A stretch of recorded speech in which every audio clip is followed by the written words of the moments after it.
Yeah, so you are audible and visible. Both things are clear. Thank you so much, sir.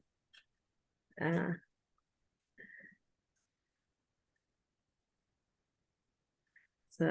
with your permission, sir, we are on time. Can we start with the session, sir? Yes, please. Yeah. So a very good evening to all.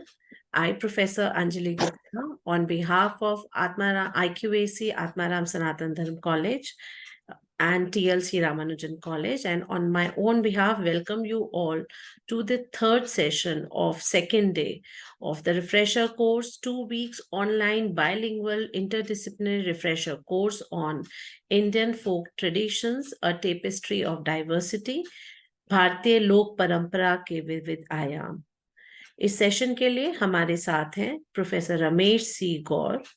Sir is presently Professor and Director, Library and Education, and Head Kala Nidhi Division in HAG Scale Pay at 15 at Indira Gandhi National Center for Art, New Delhi, Ministry of Culture, Government of India. During the period between March 2022 to October 2023, Sir was the Director of National School of Drama.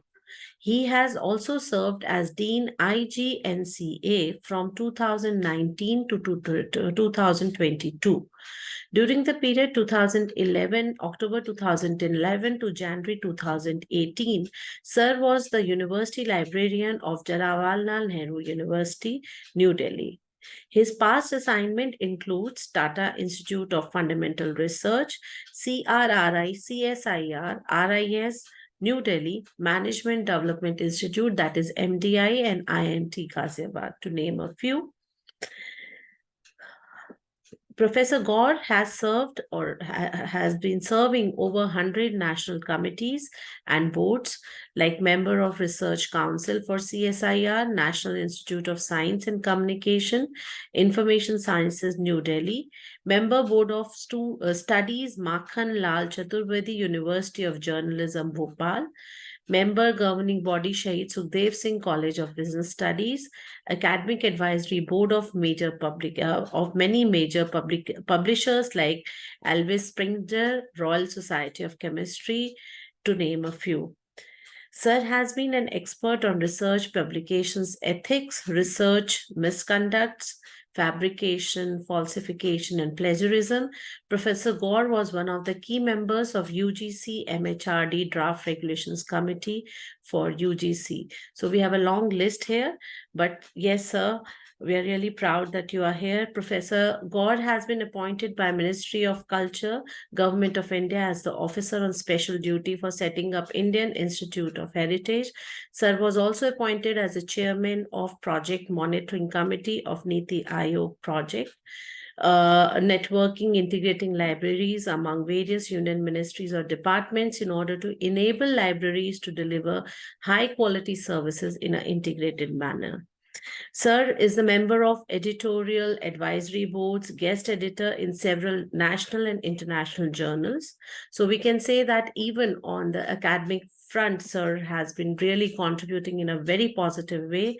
In over his 31 years of professional career, Professor Gaur has guided Ph.D. and M.Phil students, authored and edited 13 books, and has written over more than 70 articles or research papers, and has presented or delivered over 700 papers, talks in various national and international conferences, workshops, etc.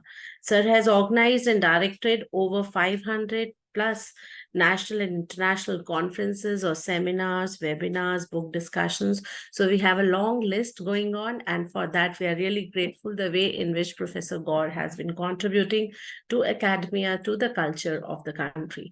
Thank you so much, sir, for being the part of this particular refresher course, and over to you, sir, now. Thank you. Sir, please unmute, sir. Thank you, Anjali ji, for your very kind and generous introduction.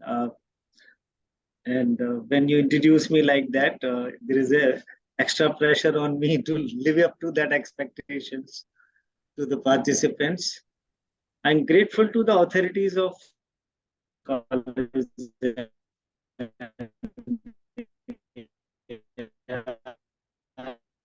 received for this invitation. So let me, my PPT, I have some small PPT to speak. So just give me a second. I will just share the PPT and then I will start. Yes, sir.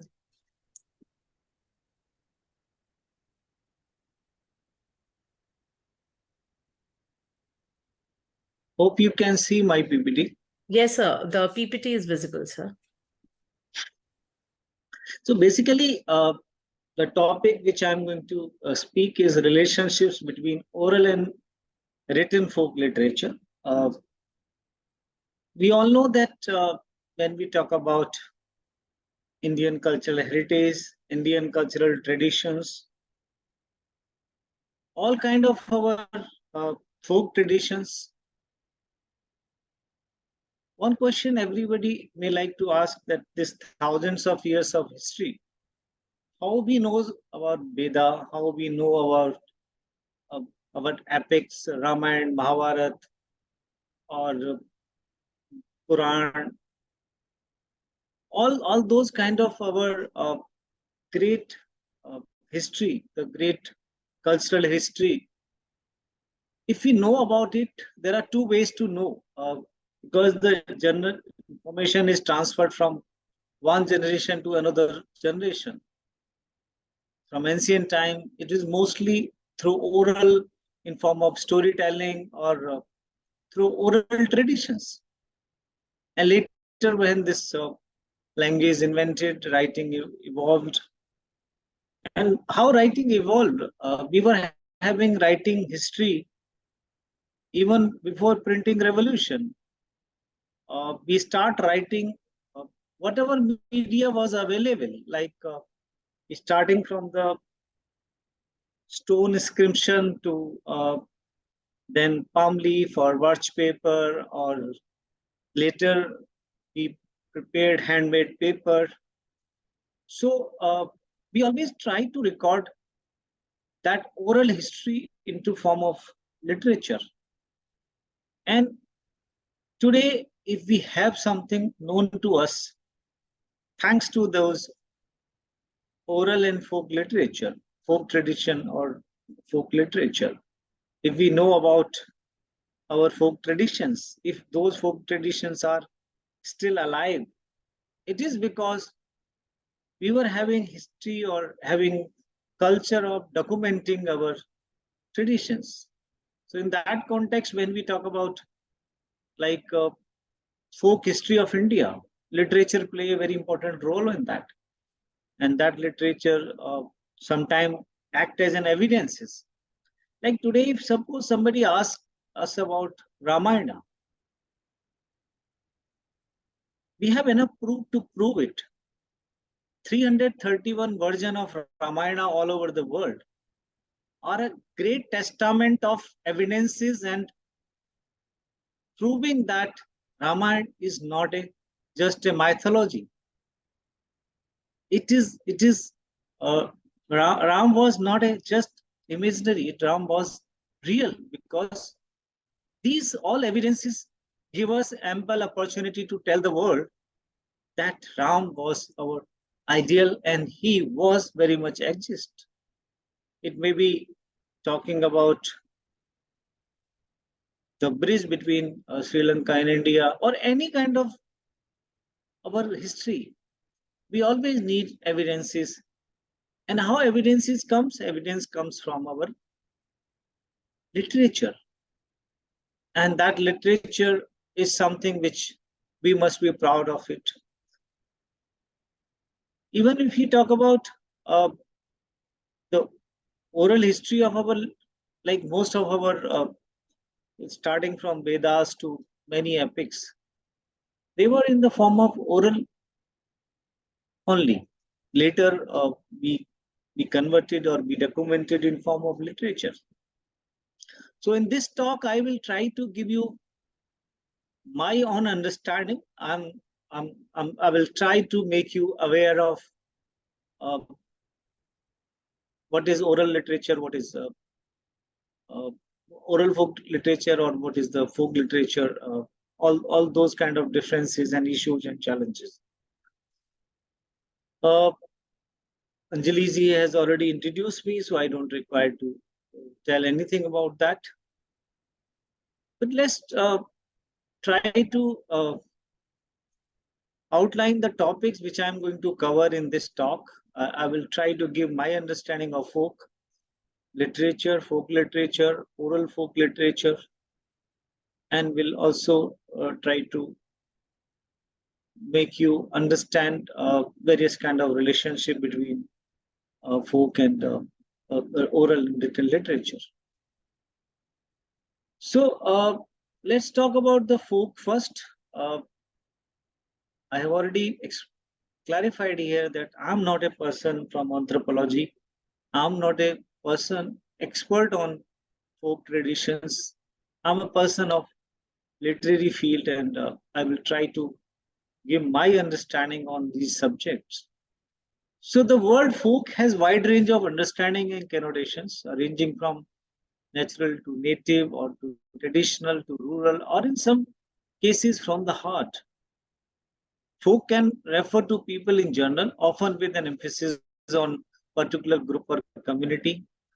Folk can mean regular or ordinary people as opposed to those who are famous, wealthy, or influential. Folk can refer to the traditional culture and customs of a particular group or region. It is basically often included in the form of music, art, stories, and practices passed down through generation from one generation to another generation. So in this context, all these definitions, what given in various literature may be known to you. When we talk about literature, the word literature comes from the Latin word litera, which means letters. Literature is a group of work of art that are made of words. It can be written or spoken, and it may be in various forms. Literature is typically characterized by the use of language to convey ideas, emotions, and experiences. It is basically an expression of human ideas. It's basically a human expression of creative ideas.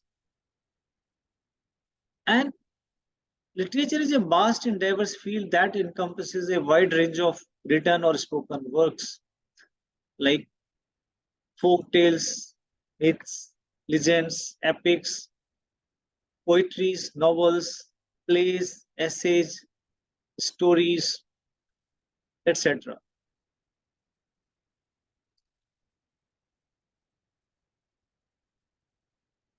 When we talk about folk literature generally refers to the traditional stories, songs, legends, and other forms of oral and written expression that are passed down again from generation to generation by a family, by a particular community, by a particularly group of scholar, or by a particular nation. Basically, it reflects the beliefs, values, customs, and history of the people who create and transmit it. Folk literature is about individual experiences from a particular society, about a particular tradition, about a particular rituals, or about a kind of culture or heritage.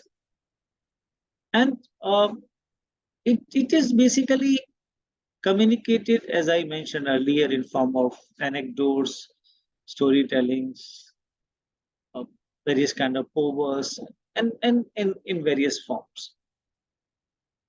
Oral folk literature is a genre of literature that is spoken or sung, and which is transmitted from one generation to other generation. Frankly speaking, it is not documented.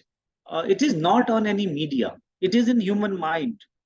It is with you and me. It is not in a formal form of documentation, and in form of stories, songs, and poems, myths, dramas, rituals, proverbs, and riddles, ideas, emotions, beliefs, and appreciation of life. It passes through from one generation to another generation. It can have various discipline, not necessary cultural tradition only. For example, we know we have so many healing practices in India. Every state, every region have different kind of healing practices. And these healing practices are within family, and that family transmit that knowledge to uh, her children or their children. And through that migration, that healing practices are still, it may be a bone healing, or it may be a touch healing, or acupuncture, or meditation. So all these healing practices are also uh, folk healing practices. So we cannot say that just stories and songs and poems are only folk traditions. Even we can talk about various kinds of scientific methods and methodologies, art and craft, poetry making, uh, various kind of even different kind of weaving, like when we talk about Banarasi sari, or when we talk about uh, Kashmiri shawl, or uh, any kind of that weaving traditions of South India or East India, any part of the country. So all these uh, traditions in form of knowledge, in form of hidden knowledge available with one individuals, and being transferred from one individual to one another individual or group of individuals. That comes a kind of uh, oral folk literature, and it is generally through mouth or by practice, like any craft. Generally, they engage their disciples or interns or people to assist them, and that way, that particular craft, practice, traditions, music, stories, ideas, dramas, plays, all kind of those beliefs, knowledge, emotions transferred from one generation to another generation. This is something like we are very rich on it. If you talk about diversity of folk traditions, we have so much to offer in this context from one generation to another generation. All right. Now, some of the examples of oral folk literature, like we all know that Tulsidas Ramcharitmanas was a recitation. Based on the recitation, later converted into form of the manuscripts. It may be various variants of Ramayana or Mahabharata. It may be ritualistic storytelling and dance performances from uh, other regions like Bhutakola from coastal Karnataka. This may be mystical poetry of Laudit, a 14th century Kashmiri saint. Lavani, a folk songs and dance from Maharashtra with themes of love and social issues. Gandhi folk stories, basically it is comes from the central India. Songs of Balus of Bengal. It is these are the few examples. We are so diversified that India has plenty of such uh, example of oral folk literature. When we talk about written folk literature, the written folk literature is the form of cultural artifacts like stories and songs. The primary purpose of folk literature is to preserve oral tradition. Generally, when we document it in form of on any media now, paper or electronic or earlier on traditional media, when we convert from our oral to the documented form, it becomes written folk literature. We all know that originally most of this was in form of oral literature, and by the time and again, to preserve it or to transmit or to reach out to the far wider community, larger community, we have converted this oral literature into written folk literature. And the most important objective of making it, documenting it, putting on the particular media was to preserve it for the posterity.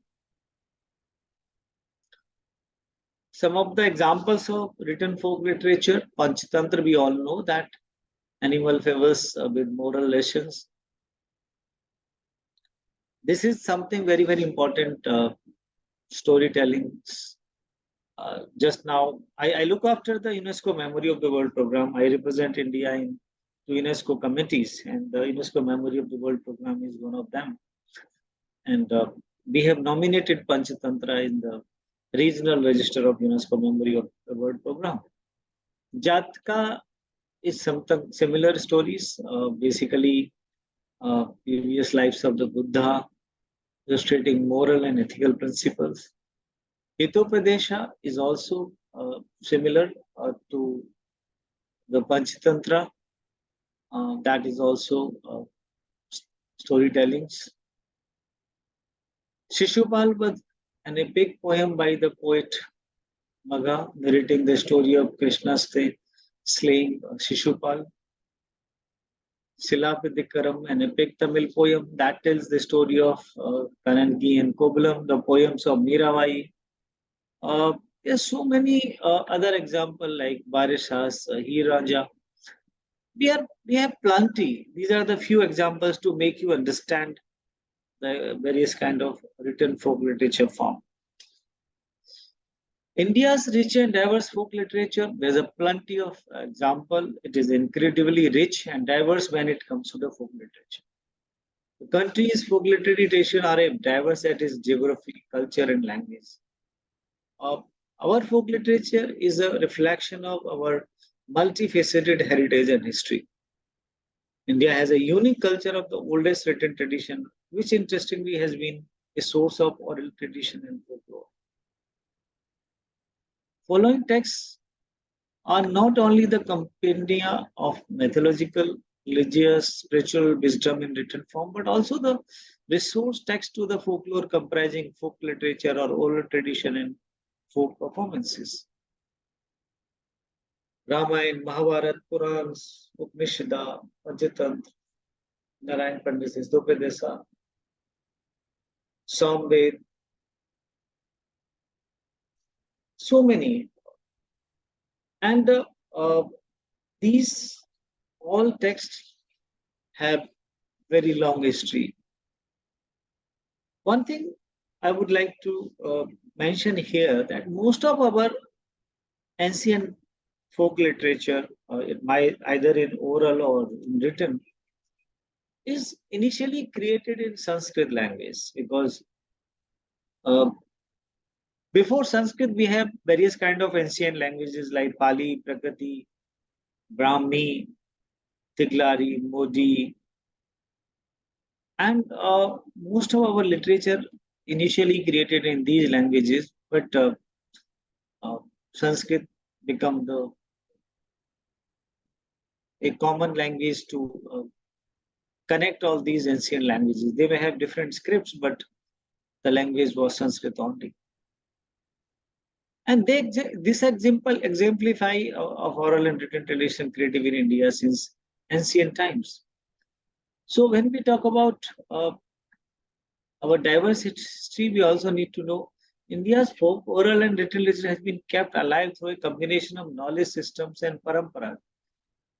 अगर आपको सुनने को मिले तो भारतीय ज्ञान परंपरा की जो हम बात करते हैं तो भारतीय ज्ञान परंपरा में ये सारी चीजें सम्मिलित रही हैं.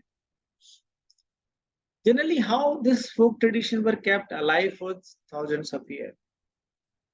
You all know that we were having or we are having a big history of invasions. Initially, we were invaded by the Mughals, almost thousands of years, we were ruled by them. And later, when they were still ruling, Britishers came. So if you see that whenever some invader is coming to your country, what is their most important task? To rule for long, or also to create its own impact. They always try to attack your culture, your education, and all your folk traditions or folk culture. So we have very tested time during this thousands of years, and it is a matter of pride for us that despite of thousands years of history of invasions, we able to survive, be able to keep our folk literature alive, be able to kept our entire folk traditions alive, and that's why we still have a diversified or very rich folk traditions.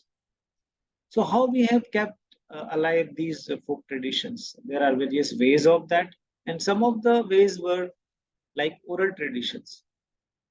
We have a long history of oral traditions. As I mentioned earlier, stories, legends, myths, and religious texts were passed down from one generation to another generation. If you see that this Shruti and Smriti Parampara, this श्रुति और स्मृति परंपरा हमारी एक बहुत ही प्राचीन परंपरा रही है, और शायद वेदा से लेके और हमारे बाकी जितने भी एपिक्स में घरों में आप लोग जानते थे भगवत कथा होती थी और रामायण पाठ होता था। वो किस लिए होता था? अगर आज मैं अपने कल्चर के बारे में कुछ थोड़ा बहुत जानता हूँ, तो वो इसलिए जानता हूँ कि मेरे परिवार में वो सारे ओरल ट्रेडिशन होते रहे। रेगुलर अखंड रामायण का पाठ होता रहा, भगवत गीता का पाठ होता रहा, भागवत कथा होती रही। ऐसे बहुत सारे ओरल ट्रेडिशंस मेरे परिवार में रहे, जिससे कि मुझे उस श्रुति और स्मृति परंपरा के द्वारा मुझे सारे ये जितने भी हमारे फोक टेल्स हैं, एपिक्स हैं, इनकी जानकारी मिली। I think this is the one point of concern right now. You all who are the participants here, my request to all of you that we really need to look into this. This particular oral traditions are now going away. We have to keep it alive. This is one of the, see, only families can do something. No society can do anything. No country can do anything.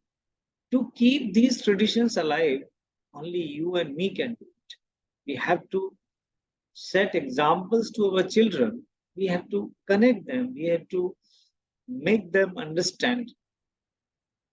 We know the time will never come back, but still by improvising these traditions in according to the more modern requirement, we should keep it alive. And please remember, these oral traditions have been kept on changing from one time to another. The oral traditions in Treta or Dwapar may not be the same what we have today. So it is not necessary that you copy the same traditions to keep this Shruti and Smriti Parampara alive. You should have some different ways according to the modern times, but please keep it alive and keep your children connected with our folk traditions, our culture, our heritage through the Shruti and Smriti Parampara. The second important system for keeping these literature alive, folk traditions alive, folk literature alive is Gurukul system of education. We all know in ancient India, Gurukul system was prevalent form of education where student lives with Guru to learn various subjects including literature and philosophy. This plays a very important role in preserving the transmitting knowledge from generation to generation. Now this modern education somehow has diverted our like total attention on this Gurukul system. I know we cannot go back to that Gurukul system because of challenges and because of, but we can definitely make our education, our new education policy, I wish may have some attention towards that. And we can definitely think of creating some ways of incorporating certain Gurukul system education traditions in our current education system. Now, when we talk about Sanskrit tradition, see, in my opinion, Sanskrit should be made compulsory for everyone till class 10th. Because our most of the ancient literature is in the Sanskrit. And if you don't know Sanskrit, you can't read it, you cannot understand it. And this is something we need to definitely, Hindi as a Rashtra Bhasha may be promoted. But before that, if we have to connect to our roots, I strongly believe that Sanskrit should be mandatory for everybody. Because if you learn Sanskrit, you will incline towards our ancient literature, and that plenty of manuscripts and other literature available and composed in Sanskrit make only we definitely we can educate the children with Shruti and Smriti Parampara and also with Gurukul system of education, but there is no replacement of self-reading. If I understand that language and text, I can easily understand and read that particular. But otherwise, no, then I can't do it. Guru Shishya Parampara is one of the oldest tradition of our education system, where orally as well as in form of written literature, the knowledge was transmitted from Guru to Shishya. This is still in practice in many ways, but to make it more prominent, particularly in cultural traditions, Guru Shishya Parampara is something very, very important. How to really strengthen it? I know this Kalakshetra Foundation and CCRT or Kathak Kendra in Ministry of Culture. They have been doing this kind of Guru Shishya Parampara. Even Ministry of Culture is having a grant to support gurus to continue with this Guru Shishya Parampara. But that is not sufficient. We have to go a little beyond. Particularly in our education system, we have to create some kind of provisions to incorporate this or popularize this Guru Shishya Parampara. If you talk about education 4.0 or if you talk about new education policy, now we have been talking that this is not about education, it is about mentorship, how to mentor new generation, right? Now, how other ways of keeping our cultural tradition alive or folk literature alive, there is kind of cultural festivals.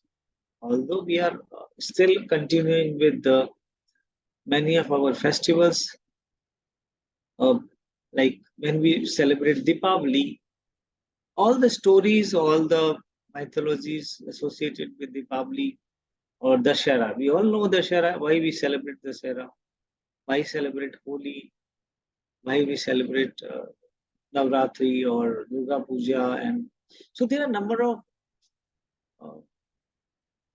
festivals and fairs which are still helping us in keeping alive those literary traditions. But I think somehow, in my opinion, we are doing rituals, but more of a formality. We are not educating our children about, like, if we have to really celebrate Dashera, then we have to give our children the right stories, the right information about those festivals. And we have to explain them in details. We also need to educate them about various ways of doing puja, or like when we are doing Lakshmi Puja, how we are doing Lakshmi Puja. It is very, very important because if we don't inculcate that kind of practices in them, they might forget it. Right? Other ways of keeping this literature alive, definitely libraries and manuscripts are the repository of our heritage. When Prime Minister say that we should be proud of our legacy is in libraries, in the archives. But unfortunately, these libraries and archives have not been given due place. I'm not saying because I'm a person from this field. I'm saying because I have seen it, how these institutions are suffering. And it is because that our society is very careless about it. See, any institution which doesn't get the support from the society always suffer. Somehow we need to create a respect for libraries and librarians and institutions. And that is lacking. Many places I have seen kind of mindset, oh, you are a librarian. When I was given this opportunity to head the National School of Drama as a director, somebody wrote on the Facebook, some theater person, that a unknown person, a librarian, has been made the director of National School of Drama. And now, after like serving this almost 2 years, the kind of impact I have made to the system, the transformation, the kind of like I revised the syllabus in 1 year, which was not done in 25 years, appointed so many positions. So my success story definitely will benefit me as an administrator, but somehow to change the mindset and change the image of libraries and archives and librarians and archivists, society need to understand that these institutions are very important, and that way of this literature can be kept alive for long.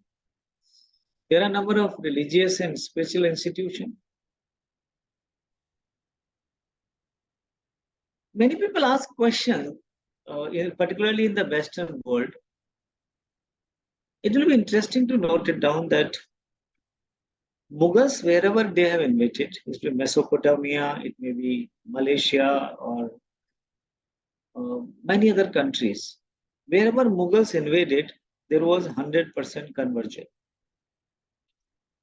Now, it is a matter of surprise to many that how India, being invaded by Mughals, Muslims for 800 years plus, still we are majority Hindus. And for this, thanks to our religious and spiritual institutions. There may be temples, monasteries, and all other religious institutions. These religious institutions kept us, our traditions alive, having faith in us, our religion or our religious. I'm not a person who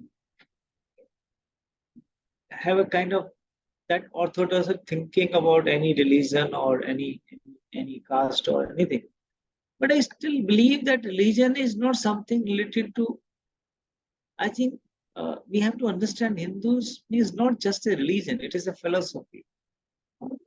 So in this context, I think we need to understand that these kind of institutions are very important for a society to give the, not about, I'm not talking about Hinduism or, and it is true in case of Muslims or in Christians or any religion.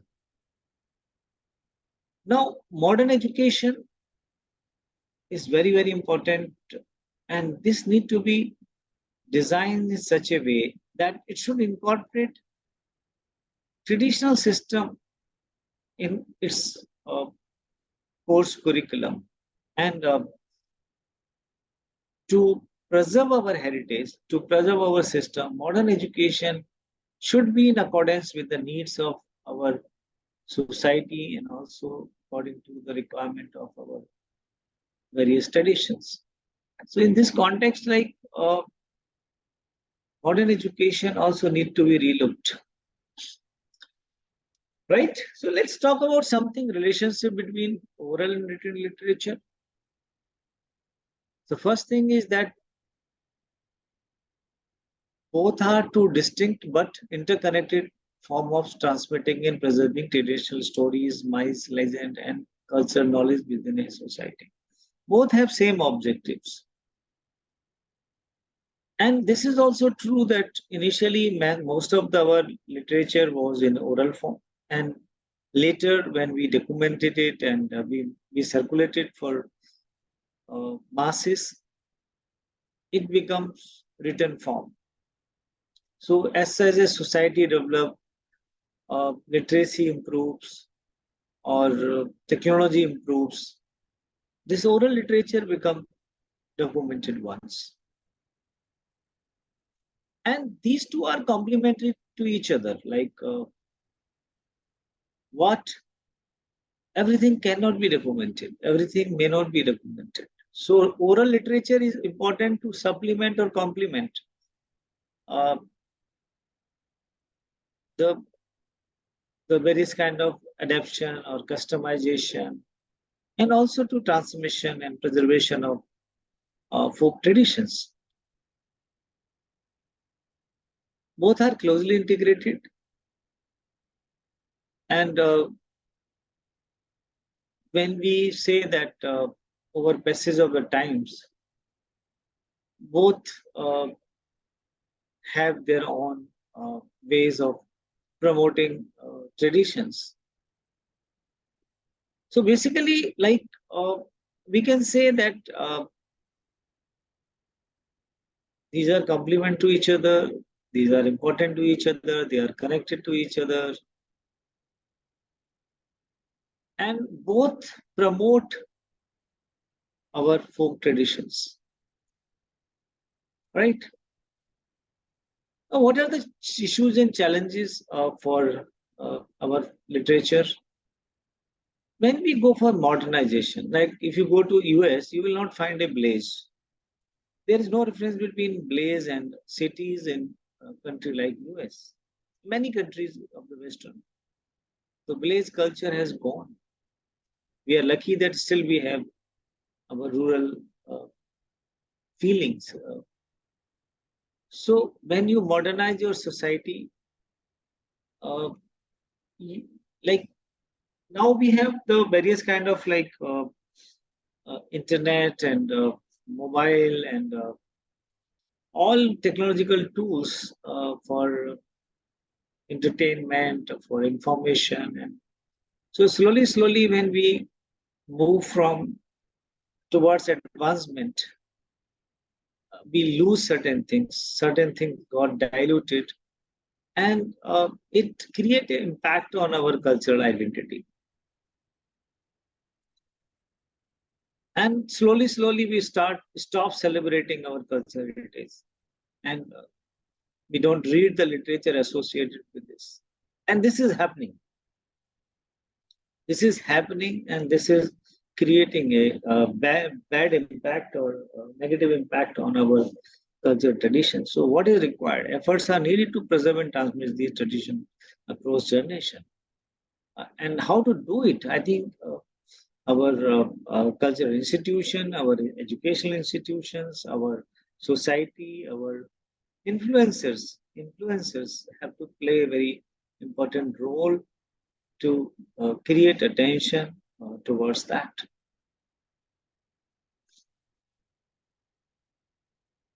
And also it is very important that, and it is also a kind of opportunity for us that now we have technology to record for archiving. Earlier, it was really difficult to record music or videos or performances, performing arts. Or now it is very easy. Like we have audio video recording, we have high quality film and photography, and we have technology for access. Like so, currently we are blessed with so many good technologies which can make our job very easy to preserve our cultural heritage. So in this context, like what we need certain kind of strategies and plan to preserve our folk traditions and literature in oral or one challenge in this digital world is the authenticity and misrepresentation. As technology advances, sometimes what happens like it depends that how we translate it. So that kind of, we have a risk of misrepresentation, misunderstanding, inaccurate translation, or commercial exploitation. These are the serious risks or need attention. So how to ensure the authenticity and how to stop misrepresentation or misunderstanding? I think this is a challenge which I think we need to look into that. And this is only possible when community is involved. Without involving community, this kind of representation or this kind of misrepresentation is not possible. Adaptation to new media is another challenge. This is a kind of opportunity also that now we have so many medias to record or capture it. But same time, you need high storage space. You have a risk of losing obsolescence is the another very big issue, because too much information, fake information. Sometimes like it also create more problems rather than solutions. But I think we should not afraid of it. We should be positive and we should rightly use that kind of technology and the kind of opportunity in a right context. But experts are needed, and libraries and archives are the best place to do this adoptions. Another challenge is the industrialization, globalization, urbanization, and homogenization. Definitely, it is diluting the uniqueness of folk literature, making it more challenging for communities to preserve their distinct identity. If you talk about like tribes lives in various areas in Andaman Nicobar or in Jharkhand or in Chhattisgarh. Recently, we have some kind of study done for Monda tribes. See, many tribes are still preserving their identity, cultural identity. But how long? See, you cannot keep them totally isolated also. And once they become part of this globalization, industrialization, and urbanization, they definitely lose their identity. So my concern is that how to make a balance.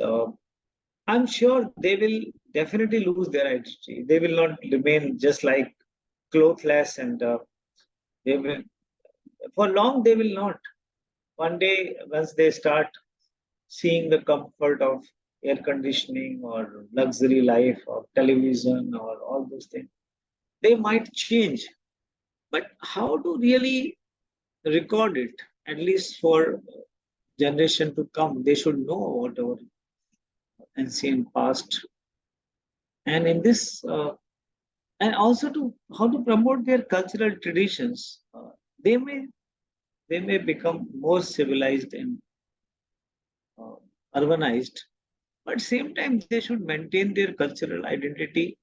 They may dress up, but they should know what are the festivals, fairs, music, folk tales, other things they have been doing it. So my suggestion here is that we may or they may become part of a particular modern society, but at the same time they should also keep their cultural traditions and identity alive. Some folk traditions are at risk of disappearing, definitely, or many of them already disappeared. How to bring them to the life and get recorded or preserved? How to revitalize many of those such traditions? But many of the endangered traditions, or there may be something already extinct. How to basically recognize and identify and classify and categorize endangered or extinct or the fear of endanger.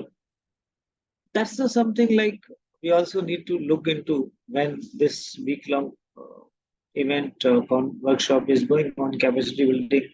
I'm sure certain people will give focus on how to recognize, revitalize, and keep these tradition alive.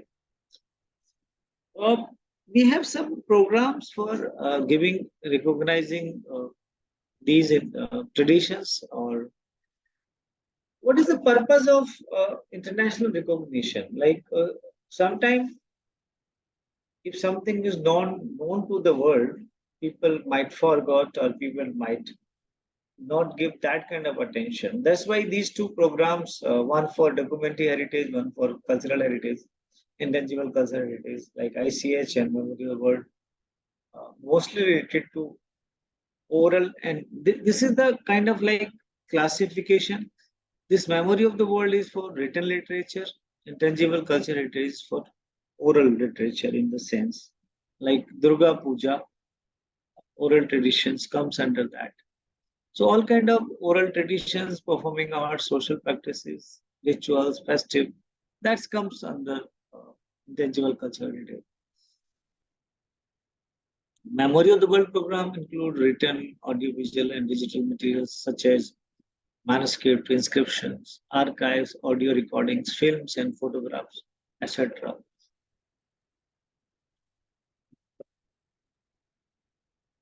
Let me give you some idea about UNESCO Memory of the World program. In individual capacity, I am the member of the International Advisory Committee of UNESCO Memory of the World program. This was launched in 1992. It has purpose is to recognize documentary heritage and include in the international registered and regional register. So what is the purpose? The vision is the documentary heritage belongs to all, should be fully preserved and protected for all, should be permanently accessible to all without hindrance, and it should facilitate preservation of the world's documentary heritage. It should catalyze universal access to documentary heritage, and it should create awareness about worldwide documentary heritage. So main purpose is to identify, to protect, to preserve, to promote, and disseminate. That's the basic vision and mission of the. So this program, Intangible Cultural Heritage, ICH, was launched in 2003. It has a list of intangible cultural heritage with the aim of ensuring better protection or recognizing it as international cultural heritage.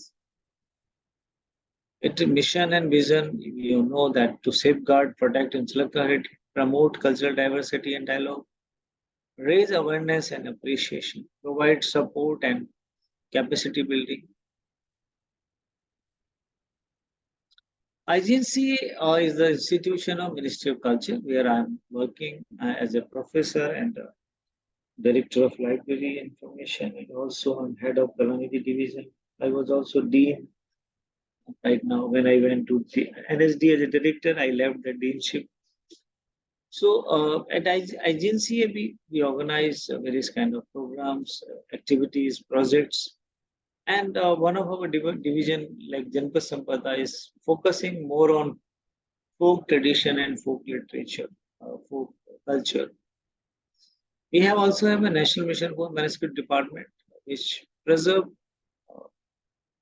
manuscripts of the India. It has already cataloged 45 lakhs manuscripts, and we have digitized about 6 lakhs manuscript here under NMM program as well as Kalanidhi microfilming project. Sahitya Academy is also an institution which is promoting language literature in various languages. Currently, it published the translation in 24 languages. That's another way of preserving and promoting literature, folk literature. So I think these were some of my thoughts. I'll be more interested in having interaction with all of you. If you have any questions and clarification regarding any of these programs, or if you have anything which you want to ask me, I want to tell you that we are a country with a huge cultural diversity, linguistic diversity. I have undertaken a project, two projects, one on languages, another archives. So I have come out with basic books on languages of India and directory of archives in India, with some kind of focus on the issues and challenges. So one thing which to conclude, I would like to say you that we are one of the country with a very vast history of our folk traditions. Give you an example. We all know dance and drama, music, dance, drama is something which is very diversified and very large in this country. But if you talk about the history of this, if you want to know more about that, then you have to begin with Bharat Muni's Natya Shastra. You have to study, you have to read that literature, and you have to come out with all kind of like stories about like in this Bharat Muni's Natya Shastra, which is in 36 volumes. Even minute things like what should be the how what will be the size of the theater, how theater should be designed. Each and every form. When we talk about the acting, various component of the actings are defined in the Bharat Muni's Natya Shastra. So the world knows about sex period. When I nominated last year this Bharat Muni's Natya Shastra International Memory of the World program, there was questions raised on the international significance of that particular, and it is because we unable to create an impact on the world that India possesses such a vast folk literature. Unfortunately, after independence, we never given that much attention to our folk literature, and that may be the reason why we are not able to protect or preserve or able to tell the world that how rich we are, how diversified is our folk traditions, folk culture.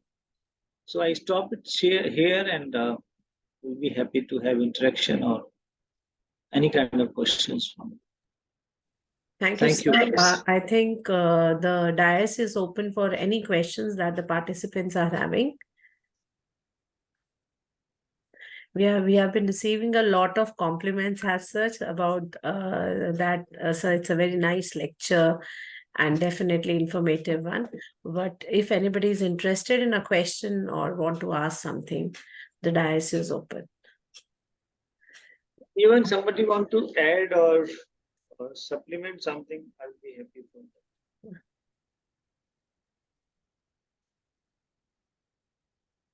that. The participants can raise their hands if they're interested in asking a question. I think the technical team we have from the technical team, I have Amit with me. No, ma'am, I'm Ravinder Pant. Acha, Ravinder. So I have Mr. Ravinder with me. So we have been getting compliments of a very nice lecture, very informative and a comprehensive one. But definitely I'm interested that any questions, the same, we can raise a hand and definitely we'll go ahead with that. Yes, Anjali ma'am, may I ask a question? Yeah, I have Dr. Shubha with me from Department of Commerce, from Department of English, Atmaram Sanatan Dharm College. Please don't mind, Shubha. Commerce seems to be all-rounder everywhere. So my apologies. And we are all in the process of becoming, Thank you so much, Dr. Shubha. You can come up with your question, please. Yeah, so, sir, I would like to ask. Can you please be loud, Shubha? Yeah. Yeah. Sir, I would like to ask a question that, in order to learn folk theatre, or folk arts, basically? Does one have to, because one has seen that folk artists are quite versatile. I mean, if there is a singer, they would also pick up some dancing techniques also. So is it necessary to be versatile in order to be a folk artist? And can it be learned, or can it be inculcated? Or is it something that is related to a region specific from where one picks from since birth, or the surrounding plays an important role? That's a question, sir. Thank you, Shiva. Very, very important question. First, let me give you my background. I'm a chemistry honors, did computer science, then did Ph.D. library information science. 30 years I worked in libraries, headed libraries of various institutions. I joined IGNC in 2004 and worked for 7 years, then went to JNU and then again came back. I have worked in management, science and technology, and now in culture. One thing for culture, I really want to tell that, see, basically, when we go for education, we got some kind of specialization in a particular subject. But to become a person, like, let's begin with my recent stint as a director of National School of Drama. Before taking this responsibility, I never worked in theater. I don't know anything about drama and theater. But 2 years I successfully managed it, and nobody ever thought that in certain discussions or policy making or anywhere I was lacking in that field. How it was possible? Because when you have decided to take up any responsibility, you have to develop yourself. And luckily we have so much literature over the internet or in the book form that make you you cannot be the expert in that area. Definitely you cannot be expert. Like, I cannot be expert start teaching in drama, but I at least can understand basic nitty-gritty of drama, the various history, the challenges, the form of the drama, and how to make policies and programs for drama education. It all depend upon your passion and interest. See, it may be any art form. If you have a passion and interest in it, you can become an art lover. You can even start performing. I will tell you, if my understanding is that only 1,200 graduates have passed out from NSD, maybe a few thousands from other institutions, but lakhs of people working in drama and theater, and none of them have any formal education in drama and theater. They all are freelancers or self-learner. So in this context, like, first thing is the passion, interest, and then determination to do something. Because for improvisation, you have to give time, you have to understand it. Now, second issue, like, in everyone, there is some hidden art form. Like, we have to come out, we need to know, like, that what is something you are really fond of, and to pursue that. We have ample opportunities in part-time or in like even certain kind of courses are available, art appreciation courses available. See, if you want to be a person, you need not to be art historian, but if you do some kind of art appreciation course from National Museum or NMI, like, or NGMA, or even IGNC has, like, we have started about 10 PG diploma courses and 5 certificate courses. We have course in folklore and intangible cultural heritage. So that kind of, like, understanding is enough to understand the challenges, issues, and in kind of form. But definitely, if you want to become an expert in particular field, it may be dance, music, and drama, then you definitely need some kind of program to join, because you can have a theoretical understanding, but practice cannot be learned through books, or that is something someone has to go through that practice oriented sessions. I hope I'm able to answer. Thank you, sir. And I really found it interesting. I mean, so many courses you talked about which are being offered by IGNCA, which might be of great, usefulness to all our researchers if they want to take up something? And do you also offer, I mean, any research, any short-term courses in archiving? I mean, how to collect, you know, the material or the data, you know, about folk arts and stuff, because that would require some specialized kind of training, I believe. That's not easy to handle, isn't it? There are two courses. One is we have a 1-year PG diploma in digital library and data management, and that we have kept open for anybody who is interested, not necessarily a library science person. Mhm. Another is that, see, basically, before going to NSD, I was also having a 12-week course on research methodology. And that research methodology course, mostly PhD students were joining it.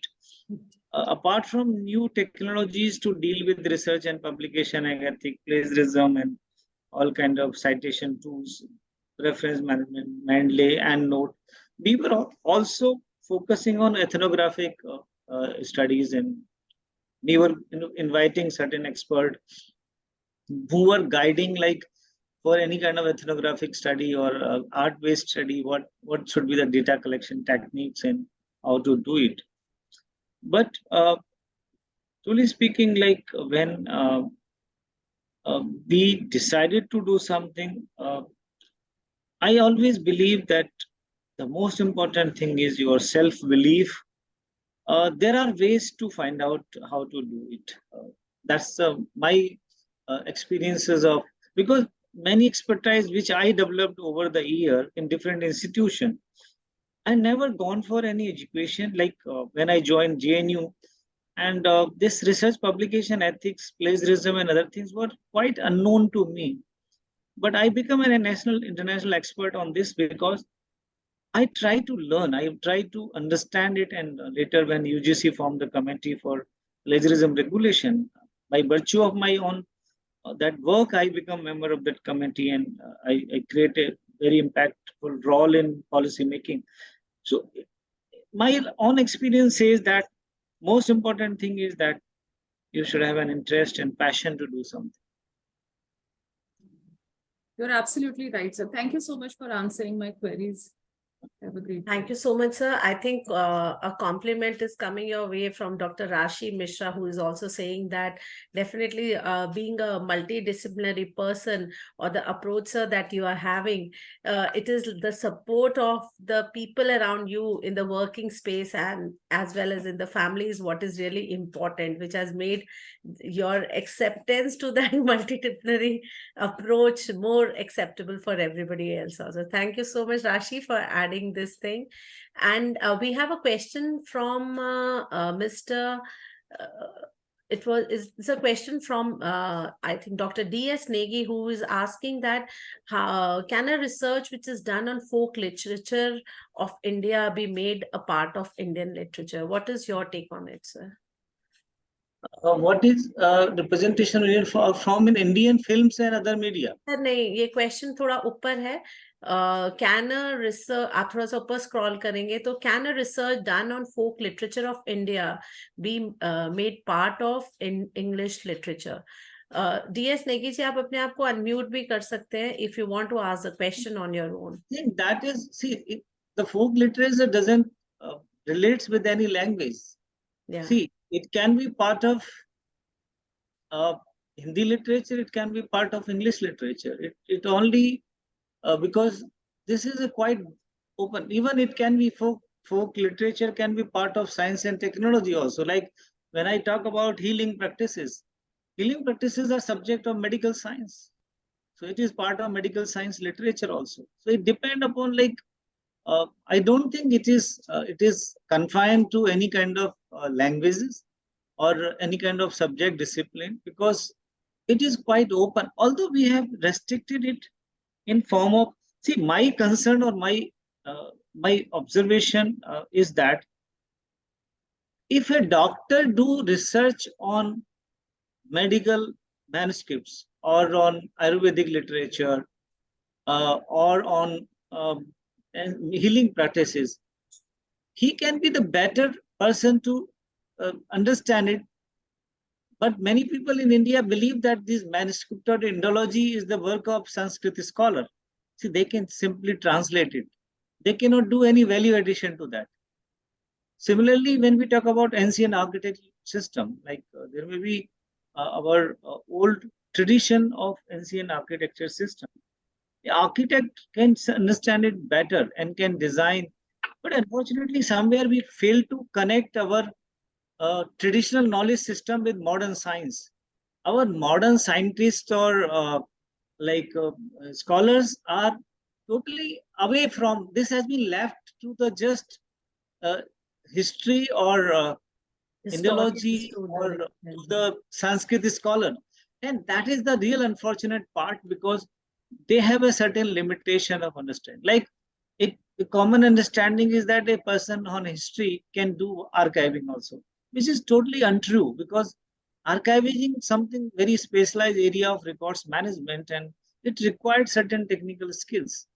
So somewhere I think these kind of, but if you want to do some research on any folk literature and you are from English literature, I think it is very much possible. There is no issue in it. Only thing, whatever form you want to choose, you should have understanding, or you have to develop understanding of that folk form. Thank you, sir. There's another question by Mr. Sandeep Sharma. I think we'll just have these two last questions. There's a question by Dr. Sandeep Sharma, who is asking that any epigraphic evidence that suggests the continuity of any ancient Indian folk tradition in the present day.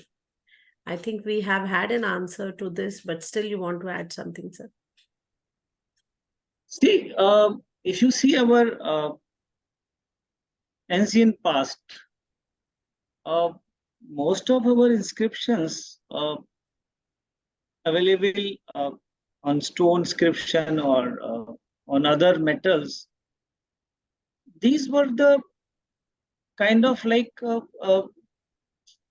depiction of our ancient folk traditions. Like if you go to Bhimbetka, you will find a lot of stone inscriptions there, and you will find a lot of interesting stories in these inscriptions. So I think this is a lot of evidences of that kind of nature what he's asking for. And definitely Jyotsna ma'am is asking that your take on representation of Indian folk art forms in Indian films and cinema and other medias. Unfortunately, it is a total misrepresentation, because that commercialization has totally, except few good films, I have never seen serious efforts from our film directors. They are just used as a masala or some kind of like, not as a value addition. Like those, like films have not helped us in promoting our folk traditions, except they have used just as a kind of like some improvisation or point of attraction to the particular community or particular region. But in toto, I have not seen efforts from like any kind of serious filmmaking in the recent past, which yes, there are certain examples, but yes, there are documentaries like agency. We have been doing a lot of documentaries on various aspects of, like we have a Leela in Khera, which talk about rural Ramalila, and then we have recently there was a film about it, National Film Festival. We got the first prize in documentary category. One of the film which was on certain folk traditions, and many. I think we have produced more than 200 films on various aspects of art forms or so. If you talk about commercial films, yes, there is no much efforts in really promoting, but there are a lot of institutions who have been working and promoting and making films on various folk traditions. So that's true. Like we have a lot of other medias, also the OTT platforms, and where we do have some clippings and videos, and from time to time documentaries. Which are really taking care of these aspects. I think with that we come to the end of the Q&A. We don't have any more questions, and most of the other that are there in the Q&A box is, sir, lots of compliments for you. Thank you so much, sir. I'll just move on further with a formal vote of thanks. Thank you so much, sir, for your dialect, and I feel honored. I was just like, I'm in a conference in Ahmedabad. There is a international conference going on, which I'm the chair of that conference on electronic thesis and dissertation. So whenever I have to speak something other than my long experience, I always nervous and feel that I don't know how much justice I will able to do it. So thanks, your compliments are giving me some motivation, because truly speaking, I'm not an expert on that. I just try to share my thoughts on it. No, sir, but that's true. Like that is what is the main thought behind this particular research refresher course that was being, which is the brainchild of our administrator, Professor Gyantosh Kumar Jha. That is what we want to bring together people from different platforms and just prove here that it is like folks and traditions are not just restricted to some particular subjects and all. I think we should widen our spectrum and really bring forward all those other maybe researchers like you or academicians and other people who are really working on different fronts in order to ensure that they're contributing to this particular field.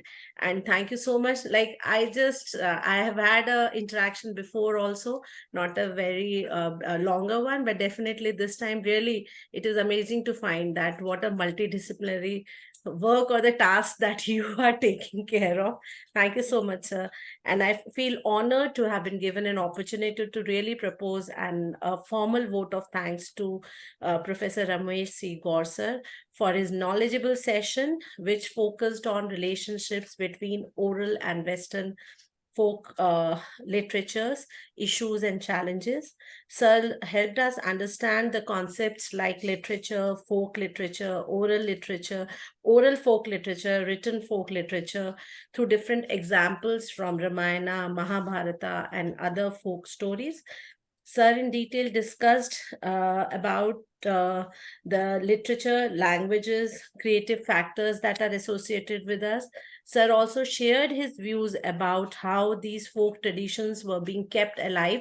That is something that is really relevant for us, because हम अगर अपनी संस्कृति को संभाल पाएंगे तभी हम आगे अपने बच्चों को कुछ दे पाएंगे.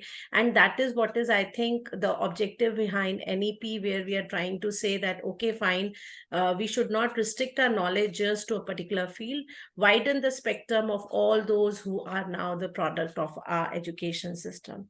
Sir also shared how oral and written folk literature is integrative, complementary, and supplementary in nature for each other. Sir also shared his experiences at UNESCO, national initiatives by IGNCA, Sahitya Academy, and other bodies of which he has been heading or part of. And we are really grateful to you, sir, for taking care of the Q&A question and answers of the participants and really making a valuable addition to their inputs from this session.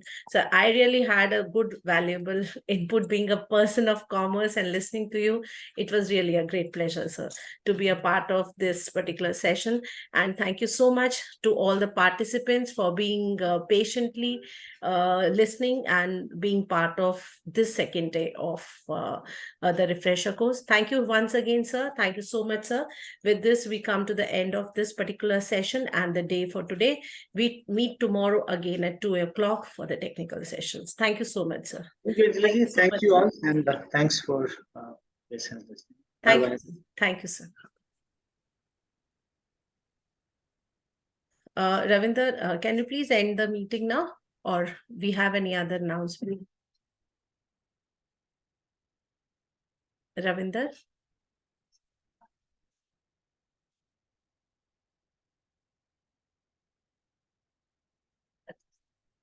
Ravinder?